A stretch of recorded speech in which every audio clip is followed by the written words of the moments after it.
बिस्मिल्लाहिर्रहमानिर्रहीम। अस्सलामुअलैकुम नाजरीन, मिक्स्ड इन्फो टीवी के साथ मैं हूँ जाहिद फ़ारूक। नाजरीन, कल ओपोजिशन की 11 जमातों की तरफ से एक बड़ा शो करने की कोशिश की गई गुजरांवाला के अंदर।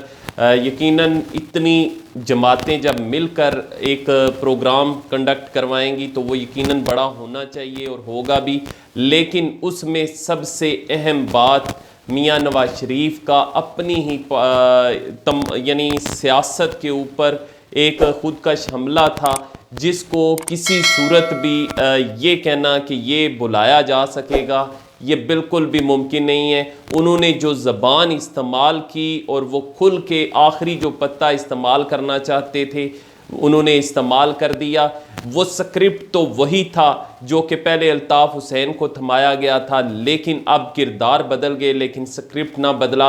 और उन्होंने फ़ौज के जो सरबराह हैं उनका नाम लेकर और DGISI का नाम लेकर उनको तमाम मामलात का ज़िम्मेदार ठहरा दिया। अब इसके बाद हर एक की ज़ुबान पे यही है कि इसके बाद क्या होने वाला है और इसके नताइज क्या निकलेंगे। यकीनन तमाम लोग खुलकर सामने आ रहे हैं जो मुल्क व कौम के लिए या तो किसी के हाथों में खेलते रहे हैं या इंटरनेशनल स्टैब्लिशमेंट का सहारा लेकर, इंटरनेशनल लॉबिंग का सहारा लेकर हुकूमतों पर विराजमान रहे हैं। और मियां नवाज शरीफ ने न सिर्फ अपनी सियासत ख़त्म कर दी बल्कि इसके साथ साथ मियां शहबाज शरीफ जो कि वापस सियासत में आना चाहते थे, इन रहना चाहते थे, उसको भी ख़त्म करके रख दिया। शरीफ फैमिली का आगे मुस्तकबिल पाकिस्तान की सियासत में अब बिल्कुल भी नज़र नहीं आएगा। चंद ही दिनों की बात है जो लोग सोच रहे हैं कि आगे क्या होने वाला है। व्यूवर्स, इसके जो मुमकिन नताइज सामने आ सकते हैं आगे चल के आपको नज़र आएगा कि मुस्लिम लीग नून के अंदर इतनी शदीद किस्म की दड़ेबंदियाँ होंगी। बहुत से जो पार्लियामेंटेरियन हैं वो इससे अलग होते हुए नज़र आएंगे और अलग से पार्टियां बनती हुई नज़र आएंगी। या तो मुस्लिम लीग नून को पूरी तरह होल्ड कर लिया जाएगा या इसमें से छोटे छोटे धड़े निकाल कर इसके अंदर सिर्फ चंद लोग रह जाएंगे जो मियां नवाज शरीफ की तकरीरों पर तालियां बजाने वाले होंगे, लेकिन उनका हशर वही होगा जो कि अल्ताफ़ हुसैन की पार्टी का हुआ था। और एक वक्त ऐसा भी आना है जब ये तमाम लोग जान बचाकर भागने की कोशिश करेंगे कि हमारा मियां नवाज शरीफ के साथ कोई तल्लक नहीं था। हमने तो जिस तरह आज भी MQM के लोग कहते हैं कि हम तो सिर्फ तालियां बजाने वाले थे लेकिन हमारा कोई इसमें रोल नहीं था।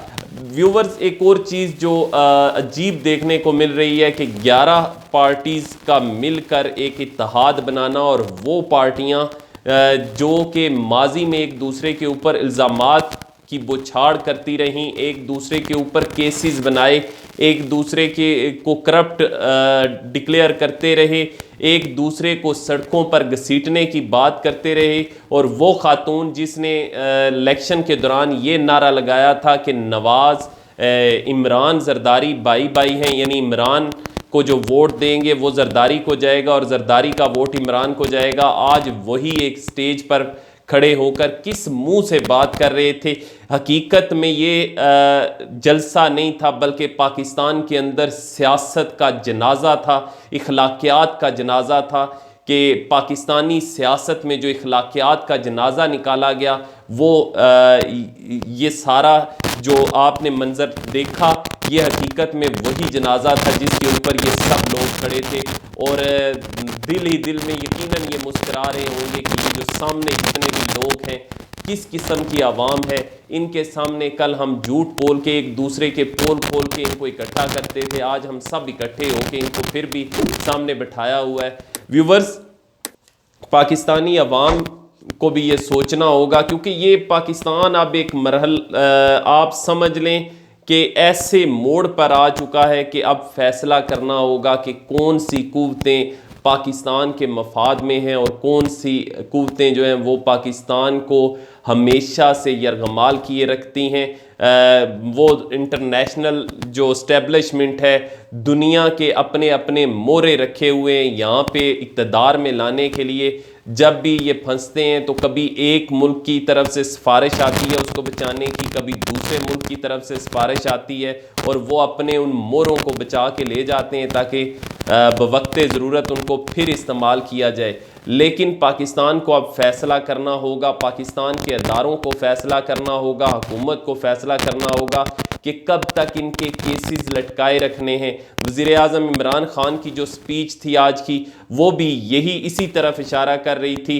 जो मियां नवाज शरीफ ने कल ज़बान इस्तेमाल की आर्मी चीफ के ख़िलाफ़, DGI-ISI के ख़िलाफ़, उसका रद्द अमल वज़ीर आज़म इमरान ख़ान की तरफ से दिया गया। अब बाज़ लोग ये सवाल करते हैं कि वज़ीर आज़म इमरान ख़ान ने क्यों रद्द अमल दिया, क्योंकि वो चीफ़ एग्जेक्टिव हैं इस मुल्क के और ये अदारे जो हैं ये गैर सियासी अदारे होते हैं, ये सियासी बातों का ख़ुद रद्द अमल नहीं देते। चीफ़ एग्जेक्टिव के ऊपर भारी जिम्मेदारी आयद होती है कि वो तमाम अदारों के ऊपर लगने वाले इल्ज़ामात का जवाब दे, उनके दफ़ा में सामने आए। तो इमरान ख़ान भरपूर तरीके से दफ़ा में सामने आए और इमरान ख़ान के अंदर आज वही झलक नज़र आई जो कि माजी का इमरान ख़ान नज़र आता था, कंटेनर के ऊपर खड़ा इमरान ख़ान। लेकिन इमरान ख़ान के लिए अब भी मसाइल हैं। ओपोजिशन की 11 पार्टियां मिलकर भी उसका कुछ नहीं बिगाड़ सकती, लेकिन जो गवर्नेंस के मसाइल हैं, जो इश्यूज़ हैं, महंगाई से रिलेटेड इशू हैं, ये इमरान ख़ान की हुकूमत को खोखला कर देंगे। उनके जो वज़रा हैं उनकी तरफ से जो अपनी वजारतों को बेहतर अंदाज में ना चलाया जा सकना, ये इमरान ख़ान के लिए सबसे बड़े मसाइल हैं।